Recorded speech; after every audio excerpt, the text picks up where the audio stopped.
Good evening, everyone. Welcome to the latest installment of CAEP's National Grand Rounds. For those of you who don't know me, my name is Shelley McLeod. I'm the Research Director for the Schwartz-Reisman Emergency Medicine Institute and an Assistant Professor in the Department of Family and Community Medicine here at the University of Toronto. And I have the absolute pleasure of being the moderator for this evening's session, which is focused on transforming care for patients suffering from out-of-hospital cardiac arrest. We have 6 fantastic presentations from lead scientists within the Canadian Resuscitation Outcomes Consortium, also known as CanROC. Each presentation will be about 7 minutes long, followed by about 10 to 15 minutes of live Q&A with our presenters. So if you have a question for one of our presenters, please type it into the chat, and we're going to try to get through as many as possible by the end of the session. So CAEP's Scientific Planning Committee has reviewed each presenter's conflict of interest submission, and the following potential conflicts have been identified. 5 of our speakers are members of the Heart and Stroke Foundation of Canada's Resuscitation Advisory Committee. Dr. Brian Gruneau has received a speaking honoraria from Stryker Corporation, and Dr. Sheldon Cheskis sits on the Medical Advisory Board for Drone Delivery Canada and has received grant funding for his drone delivery project from Zoll Medical. Now, I should mention there is actually one other conflict of interest that's not mentioned on the slide, and that is one of tonight's speakers is actually my husband. But I can definitely assure you that this will not afford Dr. Cheskis even one more minute of time, and in fact, I might even cut him off early. So that being said, please allow me to introduce our esteemed speakers for the evening. So our first presenter is going to be Dr. Jim Christensen, who will be discussing how CanROC is poised to improve out-of-hospital cardiac arrest survival across Canada. Jim is recently retired as an emergency physician at St. Paul's Hospital in Vancouver. He's a professor and past head of the Department of Emergency Medicine at UBC. Dr. Christensen also leads a team that organizes the BC Emergency Network to facilitate knowledge sharing and clinical support for all emergency practitioners in British Columbia. Our next presenter is Dr. Brian Gruneau, who will be speaking about sensors and wearables and how these may impact unwitnessed cardiac arrest. Brian is an emergency physician and assistant professor within UBC's Department of Emergency Medicine, as well as the co-director of the BC Resuscitation Research Collaborative. Our third presenter is Dr. Christian Vaillancourt, who will be discussing agonal breathing and how to mitigate its impact on 911 callers and telecommunicators. Christian is a professor with the Department of Emergency Medicine, a senior scientist at the Ottawa Hospital Research Institute. He holds a research chair in emergency cardiac resuscitation and is an associate medical director for the Regional Paramedic Program for Eastern Ontario. Our fourth presenter is Dr. Sheldon Cheskis, who will be giving us an update on his AED drone delivery program. Sheldon is a full professor with the Division of Emergency Medicine, Department of Family and Community Medicine here at the University of Toronto, and he's a scientist at the Lee Cushing Knowledge Institute at St. Michael's Hospital. He's also the medical director for the regions of Halton and Peel, with the Sunnybrook Center for Pre-Hospital Medicine. Our fifth presenter is Dr. Mapinder Sekhorn, who will be walking us through the pathophysiology of brain resuscitation. MIP is an intensive care physician at Vancouver General Hospital. He's an assistant professor in the Division of Critical Care Medicine and Department of Medicine at UBC. He completed his PhD in cerebrovascular physiology and conducts research aimed at delineating the pathophysiology of ischemic brain injury following cardiac arrest using invasive neuromonitoring. And our final presenter of the evening is Dr. Katie Dainty. Katie is a research chair in patient-centered outcomes at North York General Hospital and is an associate professor at the Institute of Health Policy, Management and Evaluation at the University of Toronto. She's the chair of the Public Engagement Committee for CanROC, and her research is mostly related to measuring and understanding how patients and families experience healthcare, with a particular focus on survivorship following sudden cardiac arrest. So I don't know about you guys, but I think this is going to be a super exciting hour of learning, so let's get started. Dr. Jim Christensen, please take it away.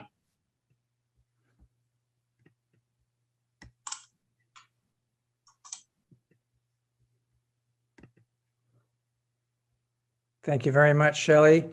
Thank you very much for taking this on. Thank you to CAEP for having us, and thanks to all of you for actually joining us this evening. It's a real pleasure to be here with you. And I'm going to start off by giving you a little inkling into the journey that we've been on for quite a number of years to try to improve outcomes from out-of-hospital cardiac arrest or sudden cardiac death in Canada. It all started really in about 2005, although there was some research going on before that.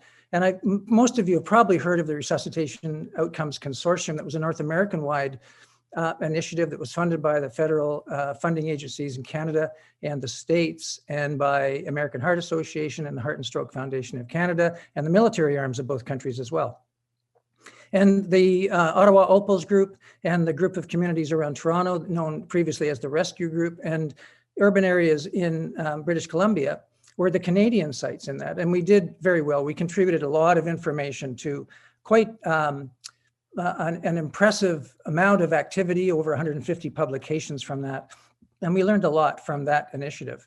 But what happened then after that funding lapsed in 15 is that the three leaders, Canadian leaders, and Ottawa was Ian Steele at the time, and currently it's Christian Viancourt who runs the site from Ottawa, and Laurie Morrison from Toronto, and Sheldon Cheskis is now the lead there. But at that time, we tried to get some funding and were successful from Heart and Stroke and from CIHR to actually put a similar thing together in Canada. And we spent the past 5 years, in fact, the last year has been an unfunded year, trying to organize that so we can really be effective in moving the needle for survivorship from sudden cardiac death.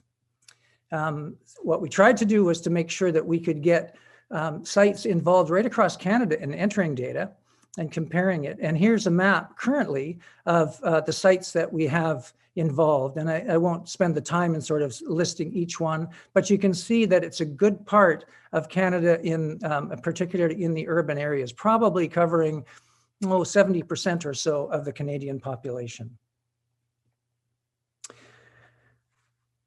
Since the official CanROC funding with CIHR and Heart and Stroke has lapsed, we've been on an incredible journey over the past year to put together something that actually inserts CanROC into the fabric of Heart and Stroke in its resuscitation programs. As you know, Heart and Stroke is a leader in resuscitation, both from the advocacy and from the teaching and from the research perspective. And so mutually, we can benefit each other. And so in this collaboration, we have a solid plan going forward to make sure that CanROC is sustainable and that Heart and Stroke really plays an even stronger central role in resuscitation from cardiac arrest in Canada. The vision of CanROC is to have the best survival in the world. I can hear some of you snorting, oh yeah, right, Jim.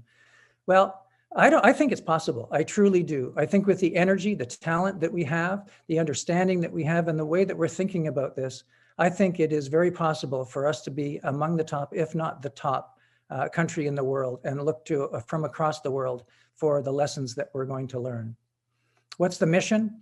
Is to create a common Canadian registry that enables emergency medical systems and health system continuous quality improvement, public health surveillance, observational and comparative effectiveness studies, clinical trials, and evaluation of new solutions and new strategies to help to increase the performance of cardiac arrest resuscitation. We even have some international collaboration. We've already combined and brought the data into our database and with it to be able to compare what we do in Canada with what the French do. And we hope to do more international collaborations in the future. Each case that comes in from those areas that I showed you has a minimum data set. I won't go through each of those variables. And it also includes the downloads from the defibrillators so that we can tell when every chest compression occurs, we can tell about the gaps, we can tell about the defibrillations, and we can monitor the quality of CPR, which was one of the main lessons we learned from ROC, is that we could increase survival just by showing people what the quality of their CPR was. So how are we doing this week? Well, the historic sudden cardiac arrest cases that are in our database from pre-2019, we have 109,000 or so. Since 2019, we have 11,000 and more treated cases and 10,400 untreated cases. That will probably double over the next few months because there's lots of data waiting to be put into the registry. And we hope to have 20 to 25,000 cases a year starting next year or the year after. Now, what are we going to do to make things better? We know that our registry itself, by doing what I showed you about trying to compare each other and making sure we're doing the highest quality resuscitation, will have an impact. But why don't we think differently about this? We've focused mostly on professional quality resuscitation up until now, but we want to look very differently at how we can better recognize sudden cardiac death, how we can really enhance early bystander CPR differently than what we've been doing before, how we can improve post-arrest brain resuscitation in particular. We think there's lots to be learned there, and how we can take the survivors from when they leave the hospital and give them a better experience so they can enter back into life and their families can actually enter back into life with support after this horrendous experience has happened to them. So we're going to go through some experts who are going to talk about these things: eliminating unwitnessed arrests with sensors, improving our communications, our dispatch discussions with people at the scene so that we can recognize cardiac arrests sooner, using drones technology to be able to get AEDs where they're not available at the time. We won't talk at all today, but there's another part of this, which is incorporating trained first responders, citizen first responders, to respond within their own community so they can start CPR and apply AEDs in an assured manner prior to when professional responders get there. Talking about better brain recovery with some pretty incredible technology that we're learning a lot about. And perhaps most importantly, making sure that we engage the survivors and the bystanders so that we can understand the psychology of both groups, but also so that we can use these groups to help us in our mission, to be advocates, and to tell us whether we're going down the right path when we start designing research programs and moving forward. They are so important, and they deserve the support and the front that they get if we can put groups together. And Katie will talk a lot about this, but that's something that we haven't done as well up until now, and we intend to do much better in the future. So the questions will come at the end, and I'm going to hand this over to Brian Grunow now. Thank you very much. Hi, thank you for the invitation to speak here today about how wearable sensors may be able to improve outcomes from out-of-hospital cardiac arrest. As you know, there are nearly 40,000 sudden cardiac arrests per year in Canada. However, only about 5 to 10% of these survive to hospital discharge. One of the largest contributors to this very low survival statistic is that 75% of these cases are unwitnessed, and among unwitnessed arrests, only 1.5% survive. We know that every second counts for cardiac arrest cases, every second until CPR and defibrillation. The likelihood of survival decreases by about 13% for every 1 minute delay. The solution? That we need to be able to witness each and every one of these 30,000 unwitnessed cardiac arrest cases in Canada and summon emergency help. So how would we achieve such an incredible feat? Several have dreamt that wearable technology may be able to overcome this obstacle to saving cardiac arrest victims. Personal wearable sensors would monitor vital signs. When a cardiac arrest occurs, the device would alert emergency medical systems to emergency attend to the scene. Here is one such example that I worked on with a team of engineering students at UBC. Immediately. The app is designed to run and set up using an iPhone. Then the user can have it on them at all times. So how does it work? Firstly, the user enters their information into the phone app and sends that info to the watch. Once that's set up, the app monitors the heart rate using the sensors on the back of the watch. If a cardiac arrest is detected, a notification pops on the watch asking the user if they are okay. If the alert is not dismissed within 15 seconds, the phone contacts 911 or the user's emergency contacts. The user's name, location, altitude, and home address are mentioned in the pre-recorded phone call for 911 or the stored emergency contact. The app will also make a lot of noise to notify the people around the victim of the cardiac arrest. There are many different types of sensors that can play a role in cardiac arrest detection, some of which are listed here. Data can be obtained from tissue oxygenation, heart pulsations or rhythm, acoustic or temperature sensors, as well as sensors detecting falls. A key aspect will be the question of what kind of sensor people will be willing to wear. You can see several examples here. Keep in mind that there needs to be close and consistent contact with the skin. Not everyone likes watches. Bands can be uncomfortable. Not everyone likes rings, and the battery life can be short. Adhesives are another option to get very good signal quality, but they do require glue on the skin, which gets annoying fast. Really, all I think we need is to have some strategically placed models, and we will have everyone convinced. Here is a commercial line of athletic shirts that have sensors built in, and another clothing-based sensor for children. There is also a potential role for devices placed under the skin to monitor heart function. You can see here the insertion of one of these devices. It sits under the skin of the left thorax. While these devices deliver excellent signal quality, I'm not sure how many people would accept a subcutaneous device in view of the very low individual risk of cardiac arrest. Here is another example that uses the audio detection system of a smartphone to detect agonal breathing of sleeping individuals. This pilot system used audio of people sleeping as well as real-world 911 audio of cardiac arrests and reported over 97% sensitivity and specificity. You can see that it was likely a formidable challenge to distinguish between agonal breathing and sleep apnea. And here is one more option, fixed location area-based sensors. This is a sensor mounted on the wall or shelf in a room that continuously checks your vital signs. You can see one example here of a monitoring system. There are many obstacles in the way of implementing such cardiac arrest monitoring systems. Firstly, we have issues with acceptability to individuals and battery life, which we have already touched on. Secondly, there is the accuracy of the system. Limiting false positive activations is of utmost importance, as these will cause significant inconvenience to individuals and also the emergency medical system if 911 is being activated needlessly. This means that devices have to be extremely specific, as people will be wearing them 24 hours a day. There are 86,400 seconds in a day in which a false positive can occur. If there is even one false positive activation per day, it is only 0.001% false readings, which sounds excellent. However, this would be deemed unacceptable.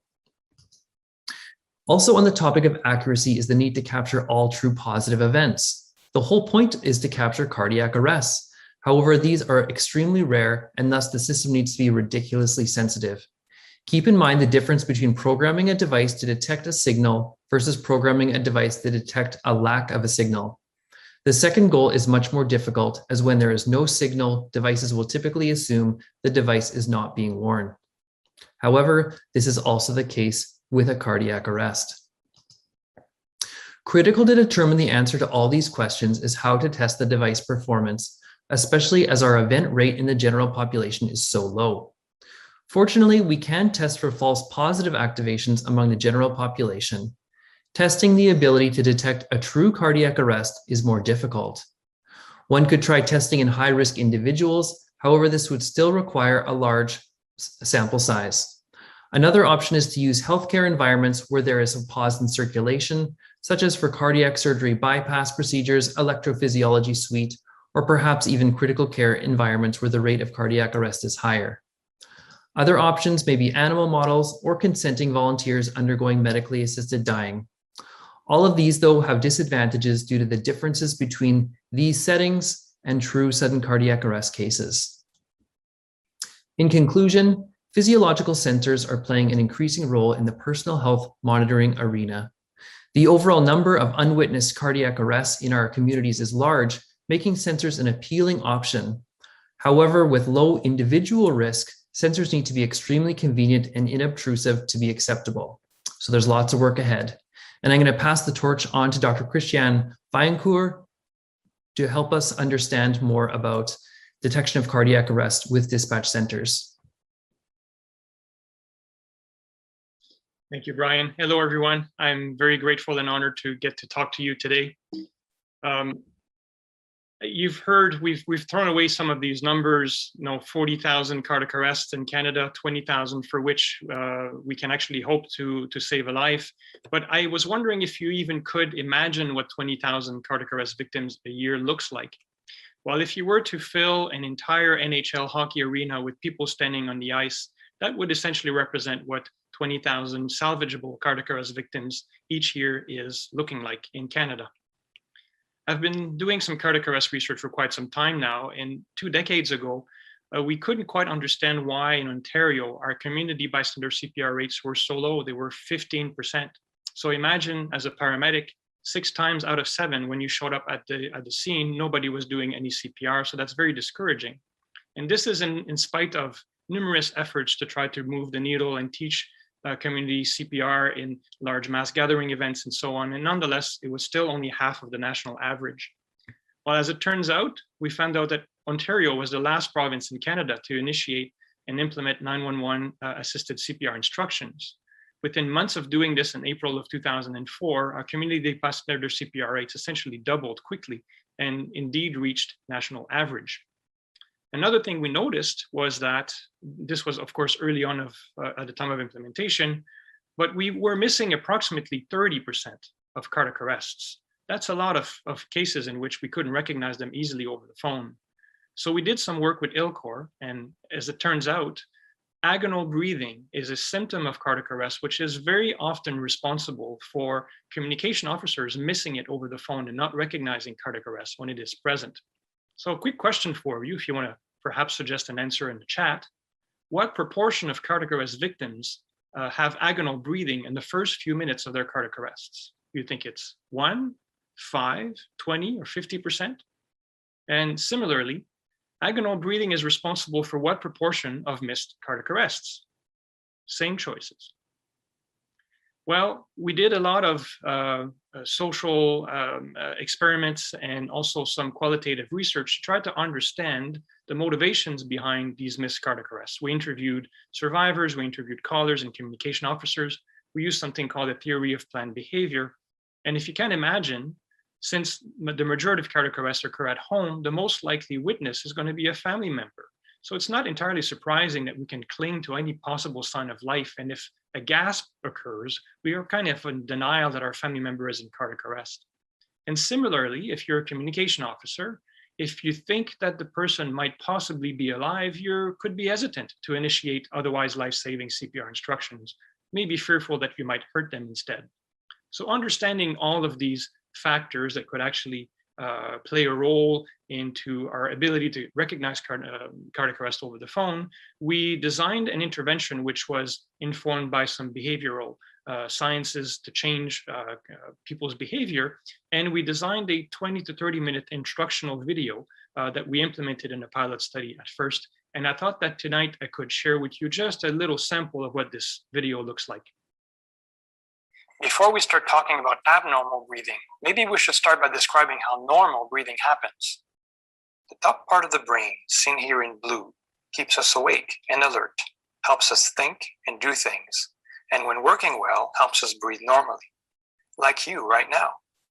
During cardiac arrest, when the brain stops getting oxygen, that blue part stops working almost immediately.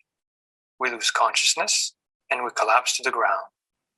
The brainstem, on the other hand, seen here in pink, is more resistant to the lack of oxygen and continues to work for a couple of minutes. Because of that, cardiac arrest victims will take a gasp every once in a while and appear to still be breathing, but it's not normal breathing.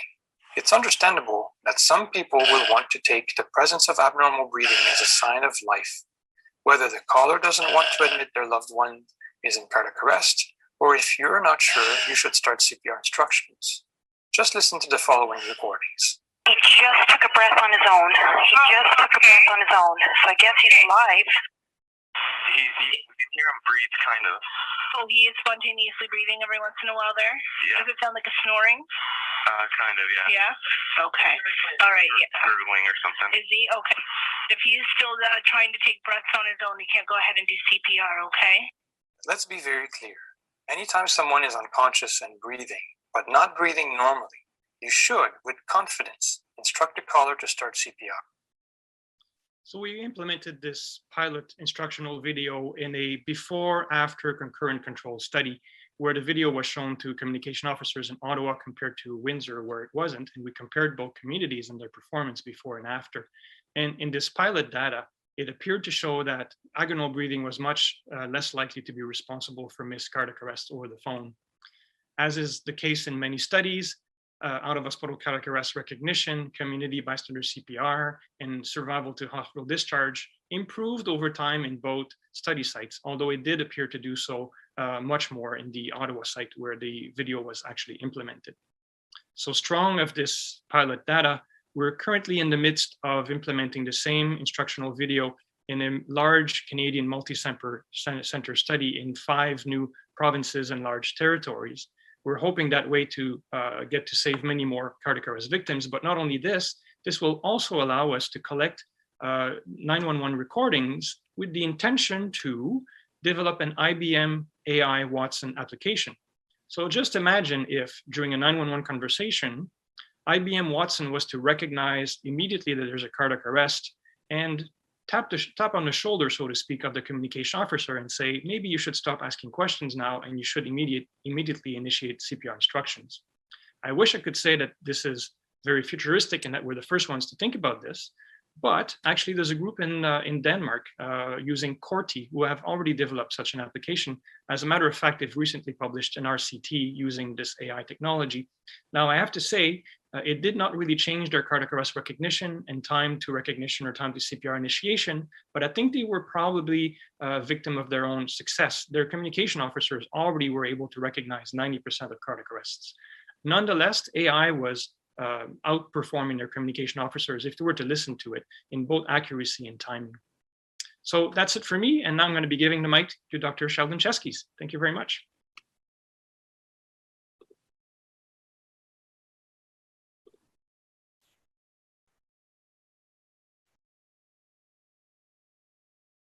Thanks so much, Christian, for an amazing talk. Thanks so much to CAEP for allowing me to speak on drone technology to improve outcomes from rural and remote cardiac arrest. The future is now, and it's definitely now. So we know that from out-of-hospital cardiac arrest, everyone sees this number, only 10% survive. And I can tell you that there's many communities where cardiac arrest survival is much, much higher than 10%. The trouble is there's a lot of communities where survival is much lower. And the reason for that is cardiac arrest, to me, is the most time-sensitive medical emergency you'll ever get. This equation has been shown previously, so 10%, 7 to 10% drop-off in survival per minute. We know most urban response times are sort of in that 6 to 8 minute range. Do the math, you're not going to do well. Well, tell me about rural communities. Look at this beautiful place. Fantastic. You can swim, you can do whatever you want. Please don't have a cardiac arrest here. In rural communities, response times are in the 12-minute range. Do the math, really, you need to be very lucky to survive cardiac arrest. So my vision was, can we use other technology to improve survival from cardiac arrest, particularly in rural and remote communities? And that, to me, is drone technology. So what are drones? Drones are unmanned air vehicles. You can see here, they come in all different shapes and sizes. Some of them are actually the size of small planes. The drones we're using in our research are known as beyond visual line of sight drones. So these are actually drone controlled fully autonomously from an area that's remote from the actual area of the drone. So these aren't drones that you fly in your backyard. These are drones that are very, very technically sophisticated. They fly at high rates of speed. They have a significant amount of payload. So obviously in my situation, able to carry at least an AED or greater. And again, be able to have technology to sense and avoid and detect and avoid anything in its path to prevent any injuries to the actual drone.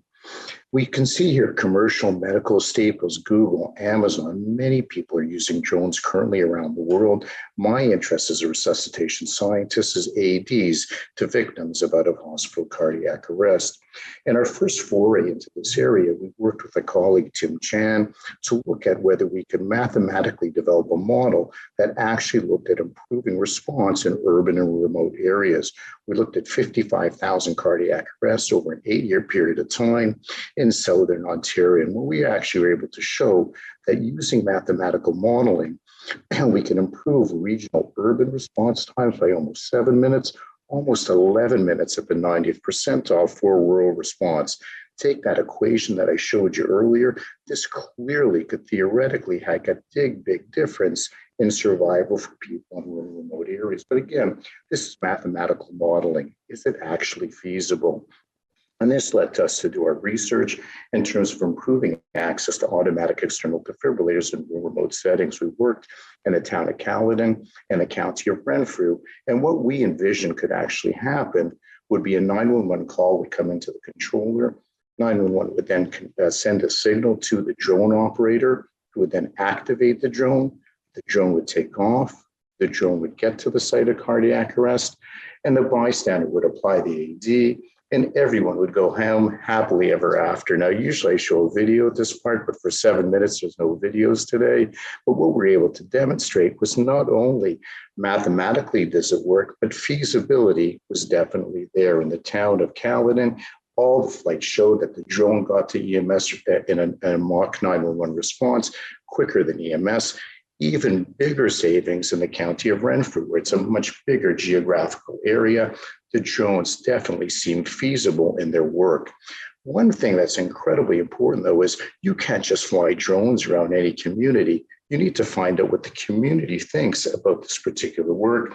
And Katie Dainty, who's going to speak later on, helped us in terms of doing qualitative research and how communities feel about drones for out-of-hospital cardiac arrest. Our work was published and really showed 4 major themes. The first one was why our community. Most rural communities don't realize that their survival rate is quite low in cardiac arrest. Isn't our EMS response sufficient? It is sufficient, except for cardiac arrest, where that time is so important. What are the liability issues? And lastly, and perhaps the most important, telling we love drones, but how the heck do you use an AED? And this is the real key in terms of improving public access to fibrillation and improving drone use of AEDs. So we actually took this information and went ahead with our new flights. So what we did in our recent flights, our optimization flights, we took this Schiller AED, we affixed to it an Apple phone with a FaceTime app, and we actually used video-assisted telephone dispatch. I can tell you right now, in all our suppliers, every one of them felt that this was actually a huge improvement over telephone dispatch. Video-assisted dispatch is going to be the future of drone delivery. We've done drone flights at night. We've done drone flights under cold conditions. And as well, we're now looking at our final steps and challenges, working with Transport Canada. We're doing flights in 2 weeks' time in Bracebridge and Port Carling. We're going to have 8 flights. 4 of the flights are going to be simply AED flights. In 4 flights, we're going to actually use a medical drone, where we not only use an AED, but epinephrine, naloxone, trauma kits, because in my mind, to really get the bang for the buck of the drone, we should be able to respond to a wide range of medical emergencies, not simply cardiac arrest. The beauty of these flights is our provider, our drone flyer operator, does not know where the address is, which is a huge step up from our previous flights and hopefully the last step to implementation. Or do we have partners in this work? The Swedes have just published this work in the European Heart Journal, where they sent the drone with a 911 response. 92% of the time, the drone got there first. The difficulty in this particular study is the drone distance was only about 3 kilometers, so these were short flights, and no one used an AED prior to EMS getting there. And that's where I think we may have the advantage with some of our work. We're really excited and thrilled to be able to share this with you, and we'll report back to you as soon as we make some more progress. So I'm going to hand off the next talk and thank everyone and take questions later to MIP CCON. Thanks so much.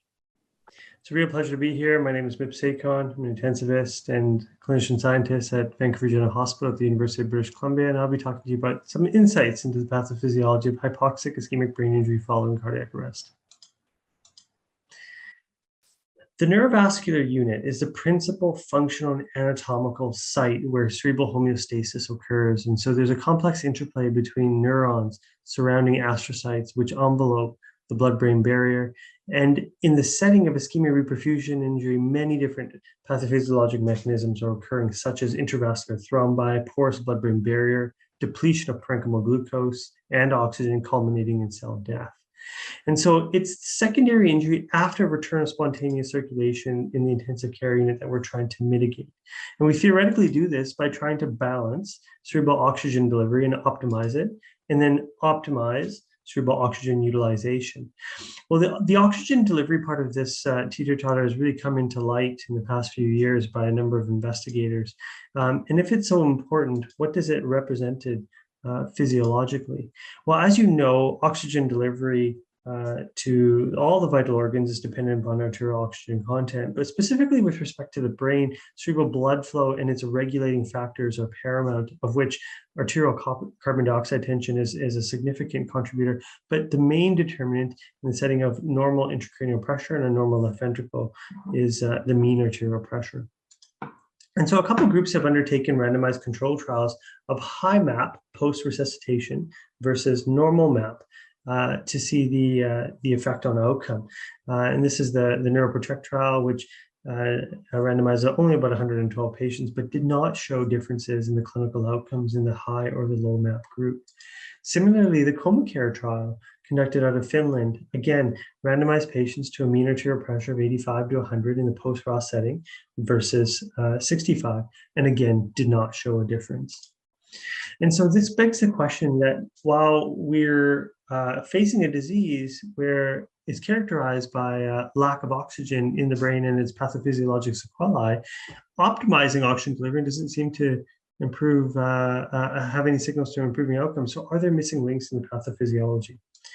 Well, since 2017, we've conducted a prospective invasive multimodal monitoring program in hypoxic ischemic brain injury patients to characterize the physiology. And we do so by placing a double lumen probe or a double lumen cranial bolt in the non-dominant side. And the first catheter that we place is a Clark electrode that sits directly within the parenchyma of the brain and reads in real time the parenchymal oxygen tension. So if you were to take the tip of this catheter, put it into the left ventricle, it would read your PaO2. A second catheter is an intracranial pressure catheter. We've also, for a non-invasive comparator of brain oxygenation, placed near-infrared spectroscopy or cerebral oximetry, which I must say has been resoundingly disappointing thus far in terms of accurately reflecting cerebral hemodynamics. And then finally, a retrograde single lumen catheter that's placed at the sigmoid sinus, and we're able to measure oxygen tension or oxygen saturation of hemoglobin as it exits the brain. All that data goes into a software program at 300 hertz. We also collect temperature and tidal. More recently, though, we've added microdialysis, so a monitoring platform that allows us to measure cerebral lactate, pyruvate, glucose, and a parenchymal blood flow probe. And all four of these probes are situated within the subcortical white matter. This is kind of what our monitoring platform looks like at the bedside. We have a microdialysis analyzer right here for all the cerebral analytes, and then our other monitoring equipment back here. I say intravascular cooling here, although we actually don't cool patients in keeping with TTM and so forth. We just maintain normothermia.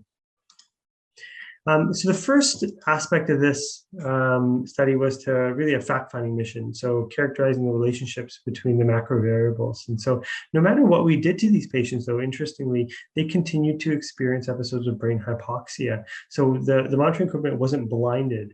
And despite our best attempts, their brain oxygen levels maintain low in upwards of about 40% of the entire monitoring period.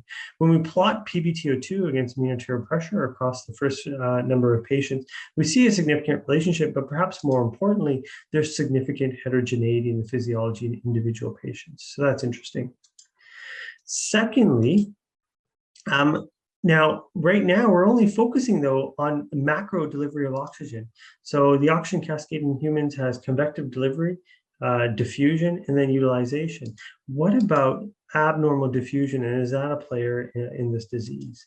Well, when we come back to the figure here with PbTO2 plotted on the y-axis and mean arterial pressure on the x-axis, this number of 20 is notable because below 20 denotes brain hypoxia and above 20 denotes brain normoxia. And so there's a ton of data up here and a lot down here, almost like there's two groups. When we look at the jugular venous saturation of hemoglobin as it exits the brain, there's patients who appear to have quite a high saturation of hemoglobin in the jugular venous blood, and then a low saturation. Well, interestingly, these are the patients who have brain normoxia, and these are the patients who have brain hypoxia, meaning that there's an offloading problem. So we make the assumption that when oxygen is delivered to the brain, it automatically goes from the vasculature in the disease setting into cells.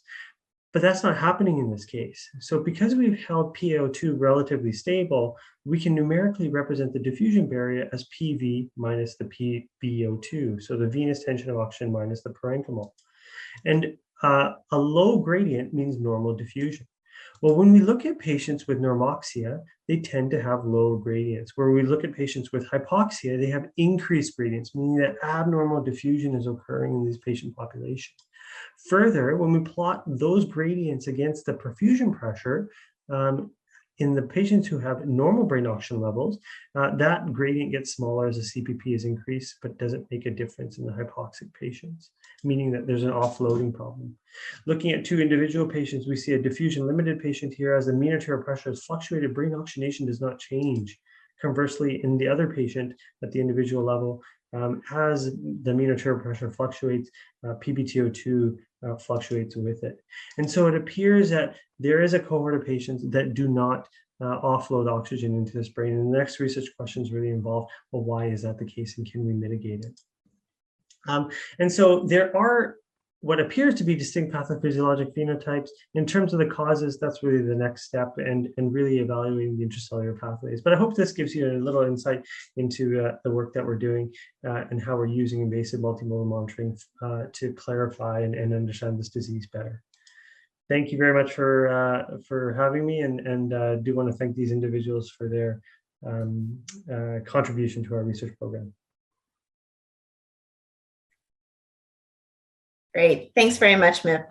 I'm Katie Dainty, and I am the last, but hopefully the not least presenter here tonight to talk about something that's a little more philosophical, I guess, and really, really important to CanROC. So I'm here to talk about public engagement and how to leverage partnerships to drive research priorities. So you'll notice that we use the term public engagement, and this is really purposeful. You may be more used to hearing the terms patient and family engagement or just patient engagement, but we actually chose the term public engagement for a reason. Because for CanROC, this really reflects our broader group of partners. So not only are we partnered with survivors and family members of sudden cardiac arrest, but also lay responders, otherwise known as bystanders, and our EMS partners, general public, you name it. We have a lot of stakeholder groups that are involved in CanROC. And so we really wanted to be respectful of all of that engagement and ensure that we chose a term that really reflected the public impact of the work that we're doing and all of the work that you've heard about here tonight. Public engagement has been a key strategic priority for CanROC since the very beginning. It was a part of the original CIHR Heart and Stroke Foundation of Canada grant, and again, a very purposeful choice. The way that we enact that is by having shared governance. I am the co-chair of the Public Engagement Committee. I chair it with one of our survivor partners. And that committee is responsible for enacting our public engagement mission, but also interacting with the other committees within CanROC, such as the Publications Committee and the Steering Committee, in order to make sure that we're always thinking about our partnerships. We also are very committed to research priority setting in a partnership model, and I'll talk a little bit about that later, as well as having all of our survivor and family member and bystander partners involved in the research that we do. So not just as token members of the team, but truly involved in developing the questions we ask, the way we ask them, how we recruit for our studies, and how we translate our answers that we find. So why is this important? So many of you will have seen the chain of survival for sudden cardiac arrest. And why it's important to us and to this work to have public engagement is because at every stage of this chain of survival, there are human beings, there are people. And this is why it's so important to have the people who are most impacted by cardiac arrest involved in moving this work forward. Not only are there survivors who we want to increase the number of those for sure, but often there are also family members who are left behind. For those who don't survive, there are family members of people who do survive who are struggling with what happened.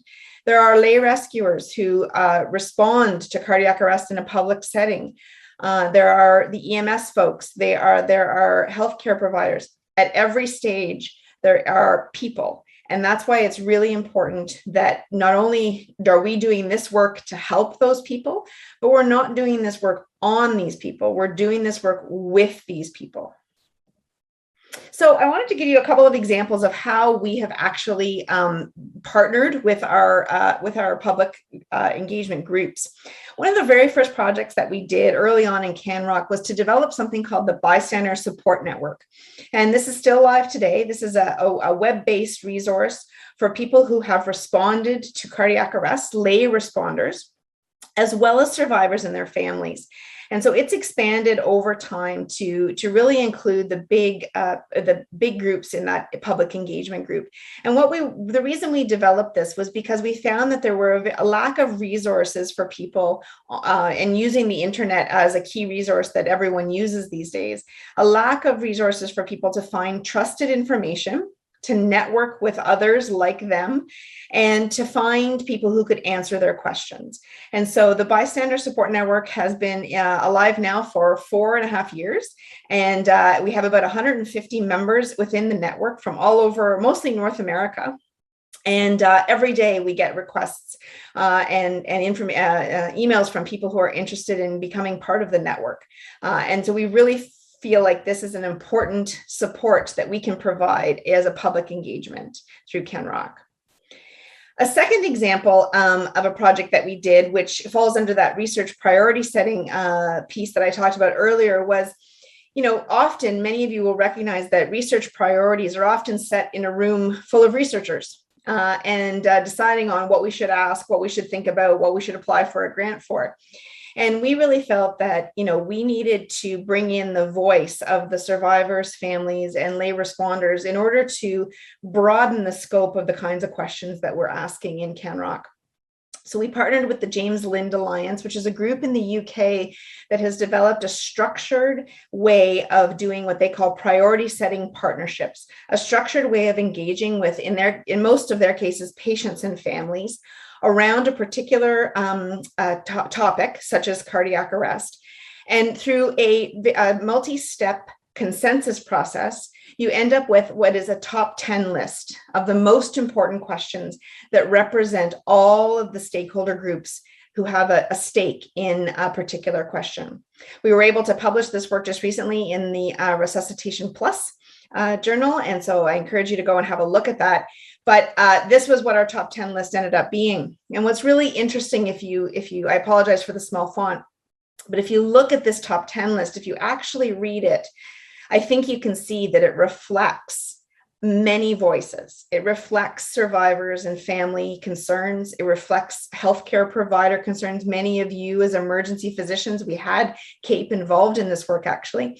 And also the EMS, intensive care, all of the different provider groups as well. So we were very pleased that we felt that this list really did reflect it and gives us some direction around where we can go as a national research organization. And last but not least, another example of something that we've been working on is what we call cardiac arrest conversations. And this is a webinar series, again, information and networking opportunities for the public, survivors, family members, anyone who's interested in cardiac arrest. We had our very first one in conjunction with the CanROC Annual Assembly this past May. And we're actually planning for our next one to come in October in conjunction with Cardiac Arrest Month. So stay tuned and check out the CanROC website for that. What this is a webinar series where we bring people with lived experience and experts together to share information and to take questions and conversation and encourage people to have conversations about cardiac arrest and bring questions where they can get them answered from a trusted source. So we've had a lot of opportunities. We've built a lot of opportunities for public engagement, and it really has strengthened our research and strengthened our network as a whole. So thank you very much for the opportunity to present this. This is a picture from our JLA priority setting partnership. So that everyone in there is a survivor, family member, researcher, or lay lay rescuer. And I would love to answer any questions that you have about this topic. Back to you, Shelley. Thank you so much, Katie, and a huge thank you to all of our speakers, and congratulations on all your research efforts to date. I think we have about 10 minutes left for questions, so I'm going to jump right to it. And Jim, my first question would be for you, sir. I know you were pretty involved in Brian's work looking at the wearables and the sensors, so I'm wondering, do you have any idea how much these sensors would cost, and what proportion of the overall population would have to wear these sensors in order for there to be any sort of impact on survival statistics? Thanks, Shelley. Can you hear me okay? Yeah, perfect. Okay, great. Thanks for the questions. Yeah. So the answer to the first one, do we know how much it will cost? No. It will. The cost is in all of these things that are developed will come down and down and down, but we know that they have to be very, very small costs if they're going to be widely used. So that's one of the goals. One of the other goals is to make sure that something that people would wear. And so we're going to be quickly being part of a parallel sort of investigation with Katie's group in trying to understand how the public would like to direct our research and the kinds of things that they think are really doable. The question about what the impact would be, how many people have to wear these sensors for it to be impactful, is very interesting. So it was a little bit hard for us to hear exactly what Brian had said, and he might have said this clearly, but it's worth repeating even if he did. Most of us don't realize that the denominator, when we talk about survival from cardiac arrest, we talk about survival from treated cardiac arrest. So the EMS service will go to a call as a cardiac arrest, and half the time they won't even start resuscitation, and we just ignore those patients. In the ones that they do start on, half of those are unwitnessed. So the ones that they do start on are unwitnessed have a survival rate of only 2 or 3%. And if the ones are witnessed, then their survival rate, in fact, is more like 15 or 16%.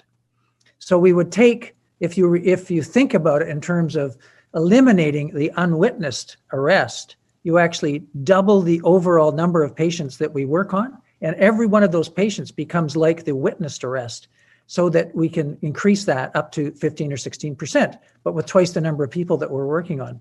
So we did some calculations, and even if you only got these sensors to 10% of the population, and the higher the risk, then the higher the number that's going to be involved in actual cardiac arrests.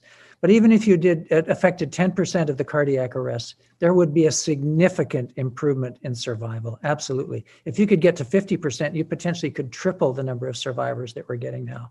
So there's a way down the road to go. It's pretty exciting. It's probably the most impactful thing, not because it's inherently better than all the other things, but because it includes a whole bunch more patients who we don't even try on at this point. So I hope that provides some sort of insights into that. No, absolutely. That's fascinating. Thank you so much, Jim.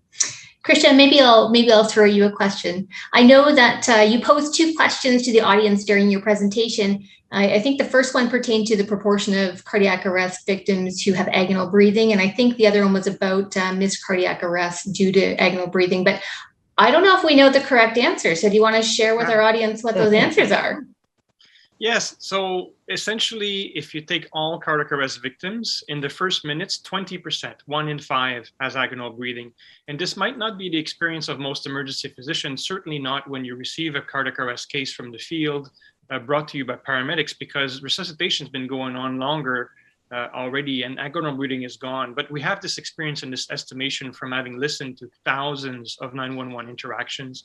Sometimes you can hear it in the background or it's otherwise clearly described. So 1 in 5 has agonal breathing in the first minutes. And the number of time it's responsible for the inability of cardiac arrest to be recognized over the phone, initially in our first studies was half.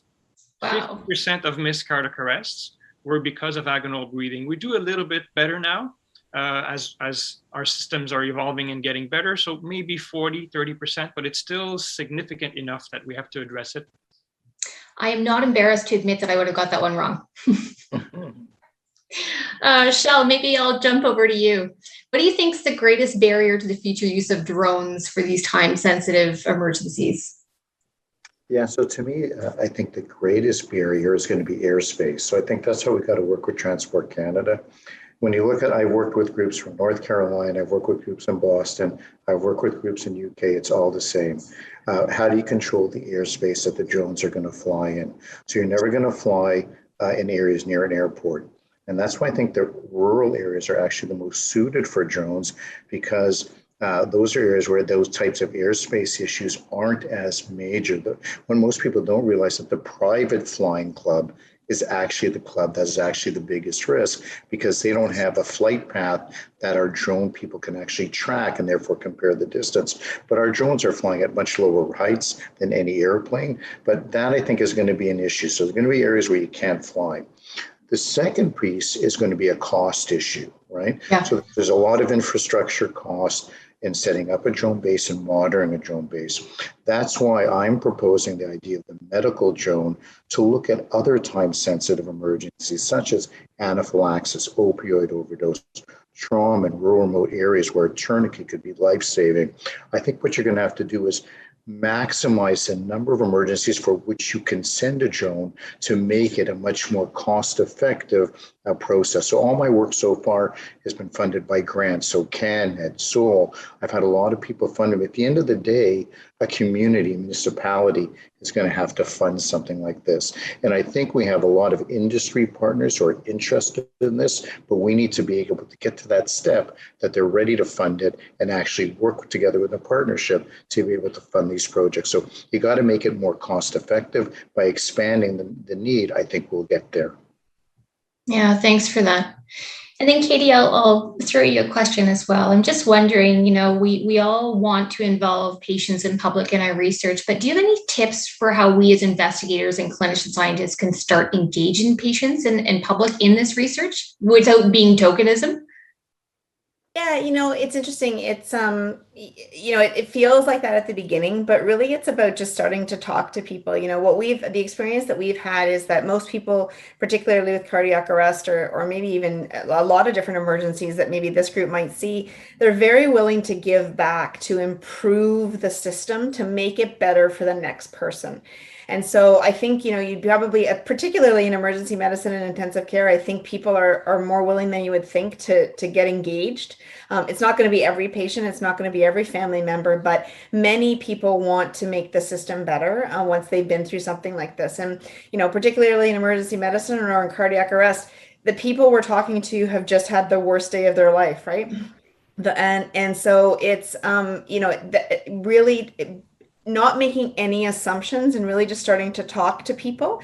And then you may find one or two folks to start to partner with, and then it'll kind of snowball from there. I think is really the way to get started. It's quite simple. It's not really anything fancy, but really taking into account that token piece and then growing your group so that it's not just one person that you're working with is always one of the things I think is most important, because there are different voices about these issues. So that would be my 2 pieces of advice. Yeah, that's awesome advice from, I think, Canada's Canada and the world leading expert in qualitative methodology for emergency medicine research.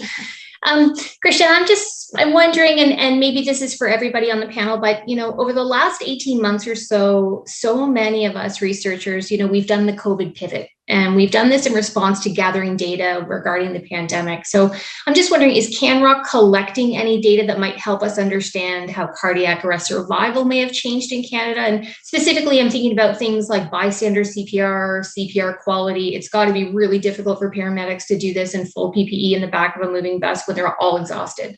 So what are you guys doing for that? So this speaks to Jim's talk earlier on about what is the mission and the purpose of the cardiac arrest, the CanROC cardiac arrest registry. And it's specifically to be able to answer questions such as this one. And as a matter of fact, I think we have 5 or 6 writing groups looking and using the CanROC cardiac arrest registry to look specifically for those things. Did anything change with any of the outstanding variables? Does it take longer for paramedics to get to the scene after they don all their PPE? What happens to their CPR quality with all this heavy and hot PPE stuff on? And we're looking at this both in the adult and the pediatric population as well.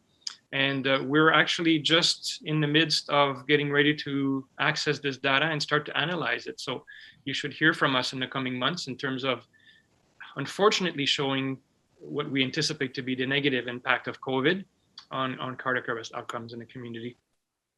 And maybe just a follow-up question for Katie or Jim or Shell, whoever wants to take it, but it sounds like the CanROC registry has a ton of interesting data. So can anyone access this data, or what's the process if a graduate student or a trainee or a faculty member wanted to work with a CanROC investigator?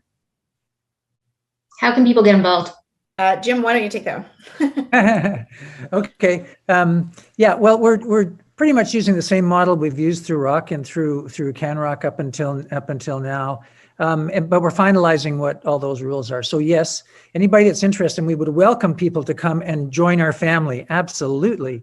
But the sites that are delivering data have the priority to be able to look at the information. And we also want to respect privacy. So if you're going to do analysis, it has to be within a protected environment. You're able to take out aggregate tables, et cetera, but you can't just take away the CanROC data and sort of mess around with it. So you have to be sponsored by one of the site leads, and then it goes through a process where you have to describe what you want to do with the data. And Christian chairs the publications committee. So the publications committee looks at the plan, approves the plan. The steering committee actually then approves Christian's recommendations, and then you start working with it. But yes, if you're interested in cardiac arrest, you absolutely can. We hope most people will be associated with with one of the sites, so we have direct access, and the people that are actually putting the data in there have engagement with these with all of these wonderful studies that can be done. Awesome, and I hope that answers your question, Mark Froats. He just said great presentations. Are participating paramedic and fire agencies that provide data to CanROC able to get community-specific feedback on their performance, like CPR quality and survival rate? So I think that answers that question. I want to ask Shell, I want to ask you one more question before we head off. When are we going to see drones in the sky? Is it ever going to happen? When are they going to be part of a live 911 response? Yeah, I'm so impressed by the Swedes. So the Swedish publication just came out, and I was so upset because I've been at this now for about 4 years, and I thought I was there. I think these next flights are really critical. These next flights where the drone operator does not know where the call is coming from and flying to the site, that to me is the closest to a true 911 response. If we successfully get these flights, I think we'll get the buy-in from Transport Canada to, within the next 12 to 18 months, get this project off the ground once and for all. And I think we're doing some work with Jim's group in Victoria. I think you're going to see, once you get one survivor by a drone-delivered AED, you will not turn back in this particular area. So we're really excited. I'm going to push forward till I finish this project because I find it so intriguing and so exciting. Yeah, that's awesome. Well, I'm looking at the clock and it seems like we are at the end of our session. So I just want to say so many thanks to our brilliant presenters on your excellent work, and to our audience who remained actively engaged with the entire evening. And if you're inspired by what you heard this evening, please consider donating to CAEP's Emergency Medicine Advancement Fund so we can keep supporting our young researchers, keep continuing to build emergency medicine research capacity in Canada. And that being said, I wish you all a wonderful Thanksgiving. Be well, stay safe. Good night. Thanks for joining, everybody. Bye, guys. Bye. Thanks.